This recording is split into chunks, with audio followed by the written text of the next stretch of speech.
Di sebuah nagari yang damai di ranah Minangkabau, hiduplah seorang ibu tua bersama anak gadisnya yang sangat cantik. Sang ibu bekerja tanpa lelah demi kehidupan mereka. Namun sang anak lebih suka berhias dan berjalan-jalan, merasa dirinya lebih tinggi dari orang lain.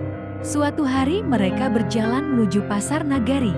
Sang ibu memikul hasil kebun, sementara anaknya berjalan angkuh di depan. Saat orang bertanya siapa perempuan tua di belakangnya, sang anak menjawab dingin bahwa itu hanyalah pembantunya. Hati sang ibu hancur dengan air mata. Ia berdoa agar anaknya diberi pelajaran atas sikap durhaka. Tiba-tiba tubuh sang anak terasa berat, kakinya mengeras menjadi batu.